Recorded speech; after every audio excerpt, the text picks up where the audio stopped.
नमस्कार, मेरा नाम है मृत्युंजय त्रिवेदी और आप देख रहे हैं अमर उजाला। मेरे साथ मौजूद है मेरे वरिष्ठ सहयोगी प्रणय उपाध्याय। आज हम बात करेंगे जस्टिन ट्रूडो की। ऐसी क्या वजह थी कि कनाडा के प्रधानमंत्री पद से उन्हें इस्तीफा देना पड़ा? अब कनाडा की राजनीति में क्या होगा? भारत क्या रोल प्ले कर सकता है? डोनाल्ड ट्रंप ने क्या टिप्पणी की है ट्रूडो के इस्तीफे के बाद? प्रणय, पहला सवाल यही है कि ऐसी क्या मजबूरी थी, ऐसी क्या परिस्थितियां बनी जो ट्रूडो को इस्तीफा देना पड़ा? देखिए, इस्तीफा तो उन्हें बहुत पहले दे देना चाहिए था मृत्युंजय, इसलिए दे देना चाहिए था कि पहली बात तो यह है कि ये सरकार जब चुनी गई 2021 के अंदर, जब उन्होंने एक बार एक मध्यावधि चुनाव कराया था, एक स्नैप पोल करवाया था, और वो भी तब करवाया था जब कनाडा के अंदर ज़बरदस्त कोरोना की लहर थी। लेकिन उस दौरान उन्होंने अपना एक वैलिडेशन हासिल करने के लिए चुनाव कराया था, तब भी उन्हें लगभग वैसा ही परिणाम हासिल हुआ था जैसा 2019 में हुआ था। यानी उनके पास अपनी पार्टी, यानी जो उनकी लिबरल पार्टी है, उसके पास में बहुमत नहीं था। यानी वो एक अल्पमत की सरकार चला रहे थे, दूसरों की बैसाखी पे चला रहे थे, उनके खिलाफ विरोध लगातार बढ़ता चला जा रहा था। कनाडा के भीतर भारत से रिश्तों को आप बिल्कुल छोड़ दीजिए, कनाडा के भीतर उनकी सरकार के नीतियों को लेकर, उनके कामकाज को लेकर, महंगाई को लेकर बहुत सारा विरोध था, जो कई बार कनाडा की सड़कों पर उतरता हुआ नजर आया था। और यही वजह थी कि जब एनडीपी, जो कि उनकी सरकार का एक प्रमुख सहयोगी दल था, उसने अपना सपोर्ट विड्रॉ कर लिया था और उनके लिए सरकार चलाना मुश्किल हो गया था, क्योंकि 338 सदस्यों की कनाडा की संसद है और उसके अंदर 170 मत जो है, 170 सीटें चाहिए होती हैं किसी भी पार्टी को, किसी भी दल को सरकार बनाने के लिए, और वो जस्टिन ट्रूडो के पास था नहीं। लेकिन फिर भी वो चला रहे थे, किसी तरीके से जोड़ जुगाड़ से ये सरकार चल रही थी। तो आप मान लीजिए कि इस टायर के अंदर पहले ही बहुत छेद हो चुके थे, बहुत पंचर लगवा चुके थे वो, तो अब वो गाड़ी आगे चलना मुश्किल थी और इसीलिए उन्होंने करवा दिया है, क्योंकि अक्टूबर 2025 में तो वैसे भी चुनाव होने हैं। बिल्कुल। अब क्या होगा कनाडा में? अब होगा ये कि सबसे पहले तो ये देख लीजिए, ये कनाडा का हाउस ऑफ कॉमन्स है, यानी उनकी लोकसभा है, और उनकी इस लोकसभा के अंदर जो है वो हाउस इस समय प्रोरॉग कर दिया गया है। हाउस प्रोरॉग कर दिया गया है, नहीं, जो सदन जो है उसको फिलहाल एक तरीके से उसकी बैठकें निरस्त कर दी गई हैं, स्थगित कर दी गई हैं, और अभी फिलहाल मार्च तक के लिए की गई हैं। 24 मार्च 2025 तक के लिए सदन स्थगित किया गया है। और इस दौरान चूंकि अभी सरकार में निर्वाचित लिबरल पार्टी है, जिसके नेता जस्टिन ट्रूडो हैं, तो उनके पास एक मौका तो यह है कि वो किसी नए नेता के साथ में नए नेता के साथ में अपना घोषित कर दें मैंडेट, और उसके साथ में वो सरकार चलाएं तब तक जब तक कि चुनाव होना है। लेकिन अब चूंकि चुनाव इतने नजदीक है, कुछ ही महीने का वक्त बचा है, इसलिए कोई भी नेता अपना करियर क्यों खराब करना चाहेगा? जस्टिन ट्रूडो की लेगेसी, जिसके अंदर इतनी सारी मुश्किलें और इतनी सारी चीजें परेशानी वाली हैं, तो उनके साथ वो क्यों सरकार संभालेगा, और वो भी कुछ समय के लिए। इसलिए उम्मीद की जा रही है कि कनाडा के अंदर अक्टूबर 2025 से पहले ही मतदान हो सकता है, चुनाव हो सकते हैं। अच्छा, अमेरिका का क्या रोल है इसमें?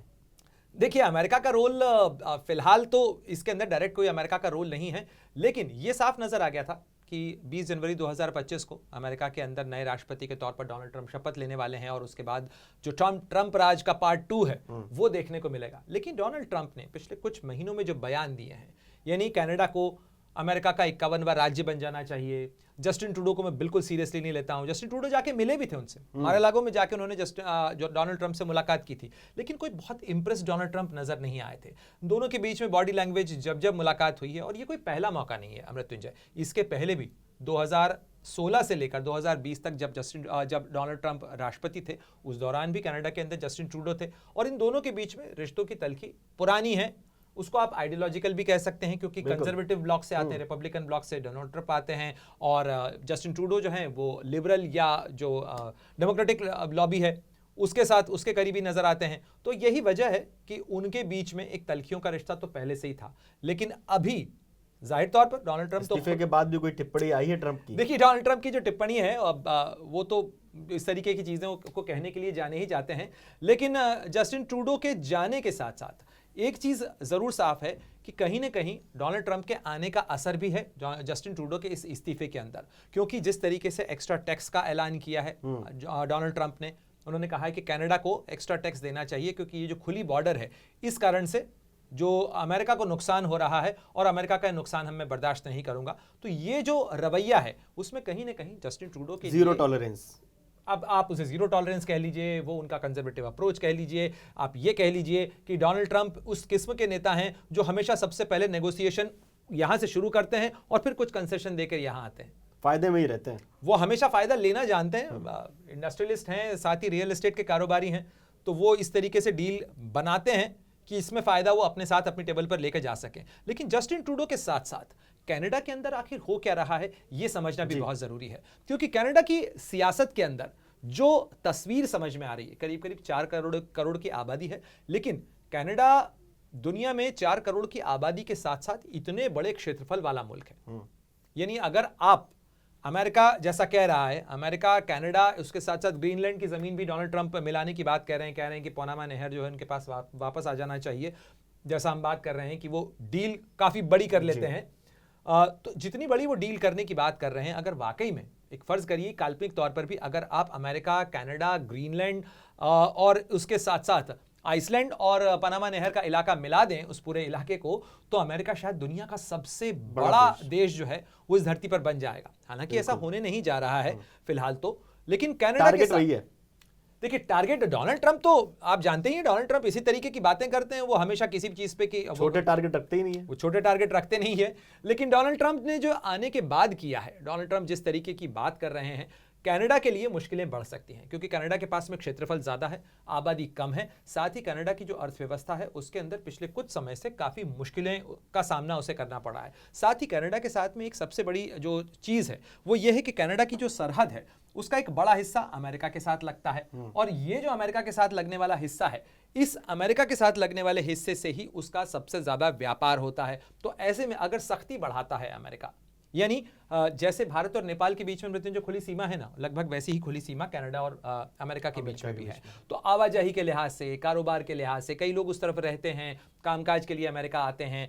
तो इस तरीके से अगर इस क्षेत्रफल या इस बाउंड्री को आप देखें, यहाँ पर अगर सख्ती बढ़ती है तो अमेरिका की ये सख्ती कनाडा के लिए और कनाडा की अर्थव्यवस्था के लिए भारी पड़ सकती है। खालिस्तान की बात होती है, कनाडा का नाम आता है तो खालिस्तान का भी नाम आता है, भारत का भी नाम आता है। क्या कुछ ये एंगल क्या है कनाडा में खालिस्तान वाला एंगल? बहुत पुराने घाव है मृत्युंजय, बहुत पुराने घाव हैं। अगर बात की जाए तो 1985 के अंदर जब कनिष्क का हादसा हुआ था, मैं उसकी तस्वीरें भी आपको दिखाऊंगा, लेकिन उस हादसे के बाद से तो लगातार ये एक ऐसी टीस है, एक ऐसा फोड़ा है जो बार बार दर्द देता रहता है। और अगर आप कनाडा की आबादी के हिसाब से देखें तो 4 करोड़ की इस आबादी के अंदर अगर सिख आबादी देखें तो 4% के करीब की सिख आबादी है। लेकिन इस आबादी के अंदर जो इजाफा है, यानी अगर आप 2011 से लेकर 2022 तक का आंकड़ा देखें तो इसके अंदर 66% से ज्यादा की बढ़ोतरी हुई है, और ये बहुत बड़ा आंकड़ा है। यानी कनाडा के अंदर जो सिख माइग्रेशन है, भारत से या दुनिया के दूसरे इलाकों से जाने वाले सिख जो कनाडा के अंदर जाके बस रहे हैं, उनकी जो संख्या है उसके अंदर करीब करीब 66% का इजाफा हुआ है। यानी जाहिर तौर पर ये जो चेंज हो रहा है ये डेमोग्राफिक दृष्टि से और साथ साथ वहां का जो डायनेमिक है उसको प्रभावित करने वाला है। भारत क्या कर सकता है? भारत का कोई रोल है इसमें? देखिए भारत का जहां तक रोल है, भारत तो ये उम्मीद ही कर सकता है कि कनाडा के अंदर जब चुनाव होगा, जो भी नई सरकार आएगी, तो वो नई सरकार जो है वो भारत के साथ रिश्तों को बेहतर करने पर ध्यान देगी, कुछ ऐसी चीजें करेगी। क्योंकि ये जो शख्स आपको नजर आ रहे हैं, ये जो कंजर्वेटिव पार्टी है कनाडा की, पियरे पोलिवेरे, उसके नेता हैं, और माना जा रहा है कि अगर चुनाव होते हैं तो फिलहाल जो कंजर्वेटिव ब्लॉक है जिसके नेता हैं पियरे पोलिवेरे, वो इस समय मजबूत माने जा रहे हैं। चुनाव यदि होता है तो उनकी स्थिति मजबूत होगी और वो सत्ता के अंदर आ सकते हैं। और खास तौर पर जो कनाडा के विभिन्न प्रांत हैं, ये आबादी का आंकड़ा है, और इसमें जो उनकी मुश्किलें हैं वो फिलहाल जो है, ये जो कंपोजिशन है, इस कंपोजिशन को बदलने की है। अब कनाडा की जनता क्या करती है, क्योंकि ये जो कंपोजिशन, ये जो आप आंकड़े देख रहे हैं, ये विभिन्न प्रांतों के साथ साथ इस समय जो मौजूदा कनाडा की संसद है उसकी तस्वीर कुछ ऐसी नजर आती है मृत्युंजय। इसके अंदर अभी तक की जो लिबरल पार्टी जिसके नेता जस्टिन ट्रूडो थे, वो अपनी सरकार चला रहे थे एनडीपी। ये एनडीपी जो है जगमीत सिंह की पार्टी है, और जगमीत सिंह जो है खुलकर खालिस्तान का समर्थन करते रहे। और 2015 के अंदर जब करीब 184 जो सीटें थी वो जस्टिन ट्रूडो को उस समय 2015 के अंदर जब चुनाव हुआ था तब मिली थी, और उस समय करीब करीब 18 सिक्स एमपीज जो हैं वो कनाडा के अंदर जीतकर आए थे, और ये एक बड़ा आंकड़ा था। उसमें से 4 को तो उन्होंने कैबिनेट मिनिस्टर बनाया था। एनडीपी के जगमीत सिंह भी उनकी सरकार के अंदर मंत्री रहे थे, हालांकि उसके बाद बाहर से वो सपोर्ट देते रहे। लेकिन अब देखिए, अब जस्टिन ट्रूडो के लिए मुश्किलें कैसे बढ़ गई हैं। जस्टिन ट्रूडो के लिए मुश्किलें बढ़ी हैं क्योंकि अब जो है उनका समर्थन करने वाले जो जगमीत सिंह हैं वो फिलहाल यहां पर समर्थन करते हुए नजर नहीं आ रहे हैं। आप देखिए ये जगमीत सिंह जो है उनका बयान देखिए, Justin Trudeau has late you down over and over, यानी हमेशा जस्टिन ट्रूडो ने आपको नीचा दिखाया है या आपकी जो है आपकी जगहसाई कराई है। Let you down on the cost of housing and groceries, है ना, fixing health care, it doesn't matter who leads Liberal, लेकिन they don't deserve another chance. यानी ये चीज साफ हो गई है कि अब तक लिबरल पार्टी या जस्टिन ट्रूडो की सरकार को समर्थन दे रहे थे, जिस बैसाखी पे वो चल रहे थे वो बैसाखी अब अवेलेबल नहीं है। एनडीपी भी उनके लिए नहीं रहेगी। एनडीपी क्योंकि उन्होंने कह दिया है कि अब उन्हें दूसरा चांस वो नहीं देने वाले हैं। और ये उन्होंने जो स्टेटमेंट दिया है एनडीपी ने, अब मसला ये आता है कि क्या एनडीपी अपने दम पे सरकार बना सकती है? नहीं, एनडीपी इस समय इतनी मजबूत नहीं है कि वो अपने दम पे कनाडा में सरकार बना सके, किसी न किसी ब्लॉक के साथ जाएगी।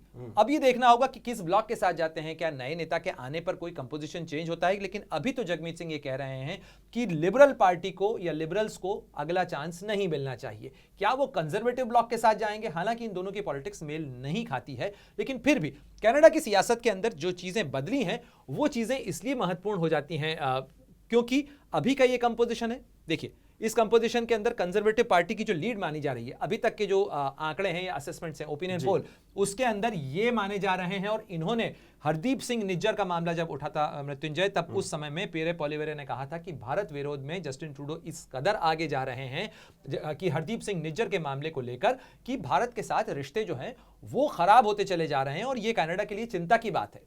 और ये बात कंजर्वेटिव पार्टी के नेता, तो उस चीज को लेकर इन दोनों नेताओं के बीच में काफी तल्खी भी हुई थी, लेकिन जस्टिन ट्रूडो अपनी जिद पर अड़े हुए थे। ट्रूडो का भी ये था कि वो जगमीत सिंह के साथ हैं, उनके पास में बहुमत यहां पर बन जा रहा था, इसलिए उस आंकड़े के दम पर वो ये सारी बातें कह रहे थे। लेकिन अब जगमीत सिंह, इससे पहले ही उनके इस्तीफे के पहले ही जगमीत सिंह अपना सपोर्ट विड्रॉ कर चुके थे। और उसके साथ साथ अब ये जो ब्लॉक है, इस ब्लॉक के अंदर आप देखिए ये जो कंजर्वेटिव ब्लॉक है, ठीक है, कंजर्वेटिव ब्लॉक की जो पार्टीज हैं, फिलहाल क्यूबेक पार्टी हो या अभी जो है पीपल्स पार्टी है, ग्रीन पार्टी है, इनके बीच में अभी फिलहाल ये एक ब्लॉक में नजर आ रहे हैं। और करीब करीब 180 सांसद जो हैं वो कंजर्वेटिव ब्लॉक में है। हालांकि ये एक साथ नहीं है, एक साथ होते तो सरकार बनाने का दावा कर सकते थे, लेकिन ये किसी गठबंधन में नहीं है। लेकिन अगर अभी आप आंकड़ों का तराजू देखें तो आंकड़ों के तराजू के अंदर 150 से कम सीटें जो हैं वो फिलहाल कंजर्वेटिव पार्टी के पास में हैं और जो माफ कीजिएगा लिबरल पार्टी के पास में, जस्टिन ट्रूडो की पार्टी के पास में है। और उसके बाद कंजर्वेटिव ब्लॉक जो है उसके पास में या उनके साथ जो अपोजिशन का ब्लॉक है उसके पास में ज्यादा सीटें हैं। लेकिन यहां पर जो बड़ी चीज है वो ये है कि अब उनके पास ये चीजें समर्थन हासिल नहीं है। लेकिन यह आंकड़ा देखना बहुत महत्वपूर्ण है। यह आंकड़ा बताता है कि किस तरीके से कनाडा की राजनीति के अंदर जो सिख डेमोग्राफी है और जो सिख पॉलिटिक्स है वो बढ़ी है। अगर आप देखें कि सिख डेमोग्राफी लगातार इंक्रीज हो रही है, साथ ही ये सबसे बड़ी माइनॉरिटी की तरफ उभर रही है वहां पे, है ना। और जैसा आपने बताया कि 4% और उसके बाद 60% का 66% का इजाफा, 66% का इजाफा, 66% का इजाफा, और ये बहुत तेजी से इजाफा हो रहा है। और हरदीप सिंह निज्जर के मामले को लेकर ये माना जा रहा है कि ये जो कुछ जस्टिन ट्रूडो कर रहे थे ये बेसिकली इलेक्टोरल पॉलिटिक्स है। यानी कनाडा के अंदर कई राज्य, अभी ऐसा माना जाता है कि कई इलाके ऐसे हैं जिसके अंदर जो स्विंग बैलेंस है, यानी जिसको भी सरकार बनानी है, ये एनडीपी और जगमीत सिंह जैसे लोग या इनके साथ आने वाले जो लोग हैं ये दरअसल पावर बैलेंस तय कर सकते हैं। और इसीलिए इनको लुभाने के लिए जो हार्ड लाइन खालिस्तानी रुख लेते रहे हैं, और साथ ही कई इलाके ऐसे हैं जहां पर आबादी तेजी से बढ़ी है, जो सिखों की आबादी है, जो खासतौर पर माइग्रेट होकर गए हैं, तो उस आबादी को इन्फ्लुएंस करने वाले और उनके बीच में इस तबके का जो एक हार्डलाइनर तबका सा उभर आया, हर सिख वहां पर जो जा रहा है वो ऐसा नहीं है। कई लोग जो हैं अपने कामकाज के सिलसिले में जाते हैं, मेरिट के सिलसिले में जाते हैं, वो वहां पर पढ़ने के लिए जाते हैं। बहुत बड़ी आबादी है मृत्युंजय, वहां पर जो हिंदू आबादी है वो भी बहुत बड़ी आबादी है, इसके अलावा सिख आबादी वहां पर बहुत बड़ी आबादी है। और ये सारे लोग बहुत अच्छे लोग हैं जो अपने कामकाज के सिलसिले में गए। एक मुट्ठी भर लोग जो कि अपनी राजनीति वहां चमकाना चाहते हैं कनाडा के अंदर, वो पूरी कनाडा की सियासत को दांव पर लगा रहे हैं, कनाडा के अंतर्राष्ट्रीय संबंधों को खराब कर रहे हैं। साथ ही ये ऐसी चीजें कर रहे हैं जो अंतर्राष्ट्रीय स्तर पर कनाडा की छवि को भी खराब कर रहे हैं। साथ ही लॉ एंड ऑर्डर का जो प्रॉब्लम क्रिएट कर रहे हैं, हमने जिस तरीके की घटनाएं देखी, वो कनाडा की अपनी जो समाज व्यवस्था है या लॉ एंड ऑर्डर की जो व्यवस्था है उसके लिए चुनौती बन रहे हैं। चाहे किसी मंदिर के अंदर तोड़फोड़ की घटना हो या चाहे किसी की धार्मिक भावना को आहत करने का मामला हो। बिल्कुल। तो इस तरीके के जितने मामले भी सामने आए हैं, लेकिन ये हमने देखा है कि 2015 के बाद से कनाडा की राजनीति के अंदर एक बड़ी करवट यहां देखने को मिली है और इस करवट के पीछे एक बहुत बड़ी वजह है एक राजनीतिक आंकड़े का समीकरण बिठाने की कोशिश। बिल्कुल। बात करें अगर आतंकी, खालिस्तानी आतंकी पन्नू की, कनाडा से भी नाम जुड़ता है, यूएस से भी नाम जुड़ता है, उस पर क्या कुछ अपडेट है? क्या कुछ अब बदलाव होगा? जैसा आपने बताया, जो गतिविधियां होती रही हैं, जो धार्मिक भावनाओं को ठेस पहुंचती रही है, जिस तरह से एनडीपी और ट्रूडो की पार्टी का समर्थन था आपस में, मजबूरी भी रही होगी कि करना ही करना है, ऐसा फोर्स भी रहा होगा। अब क्या ये जो परिस्थितियां थी वो बदलती हुई नजर आएंगी? देखिए, कुछ ना कुछ बड़ा बदलाव तो होना चाहिए मृत्युंजय। इसलिए होना चाहिए क्योंकि अमेरिका के अंदर भी जो है वो स्थिति बदली है, राजनीति बदली है। इसके अलावा स्थिति बदली है कनाडा के अंदर भी। अगर कनाडा के अंदर भी नई सरकार आती है, अमेरिका के अंदर डोनाल्ड ट्रंप आ जाते हैं और पन्नू को लेकर भारत की शिकायतें अमेरिका के पास भी हैं, कनाडा के पास भी हैं। उन सरकारों को केवल उन शिकायतों को निकालना है और कार्रवाई करनी है। अगर कार्रवाई होती है तो फिर पन्नू के लिए मुश्किलें बढ़ सकती हैं और ये मुश्किलें बढ़ने के साथ साथ भारत को एक लंबे समय से जो इंतजार है वो इंतजार है, भारत को जो लंबे समय से इंतजार है मृत्युंजय, वो इंतजार है इस कनिष्क हादसे का। इस कनिष्क हादसे को अगर आप देखें तो 23 जून 1985 को ये एयर इंडिया की फ्लाइट में बम धमाका हुआ था और इसके अंदर 329 यात्री मारे गए थे, जिसमें से अधिकतर लोग कनाडा में रहने वाले थे, कनाडा के नागरिक थे। लेकिन और इसमें 22 जो हैं वो क्रू मेंबर भी शामिल थे। इसमें से ये जो सारे लोग थे, इनको लेकर अभी तक इंसाफ नहीं हुआ है। यानी आज हम 40 साल बाद अगर बात कर रहे हैं तो 40 साल बाद भी ये सारे लोग जो हैं और उनके परिजन इंसाफ का इंतजार कर रहे हैं। और उस समय में आपको जान के आश्चर्य होगा, उस समय में इनकी सरकार थी और ये कौन है? ये पीरे ट्रूडो हैं, जो कि जस्टिन ट्रूडो के पिताजी हैं। तो उस समय से, यानी पिताजी के समय में हुआ हादसा, जब वो प्रधानमंत्री थे, उस समय जो हुआ हादसा था उसकी जांच आज भी पूरी नहीं हुई है, पेंडिंग में पड़ी हुई है। और जस्टिन ट्रूडो अपना लगभग 3 जो कार्यकाल है, यानी 2015 का चुनाव, 2021 का चुनाव और अब ये तीसरा कार्यकाल जो है वो लगभग उनका पूरा हो रहा है। इस कार्यकाल के बावजूद भी उन्होंने जो है अभी तक इसका ना तो फैसला किया है ना न्याय किया है। तो ये बड़ा सवाल है कि कनाडा के अंदर क्या इस राजनीति की करवट के साथ बड़ा बदलाव आएगा और कनाडा की सियासत के अंदर क्या भारत के साथ संबंधों की कीमत के ऊपर कनाडा जो है वो ये राजनीति करना चाहता है, ये बड़ा सवाल है। चलिए प्रणय, बहुत बहुत धन्यवाद आपका। आप लोगों को क्या लगता है कनाडा को लेकर, हमें कमेंट करके बताइए और जुड़े रहिए अमर उजाला के साथ, देखते रहिए अमर उजाला। अमर उजाला जीवांजलि के सारथी की मदद लें और महाकुंभ में स्नान जरूर करें।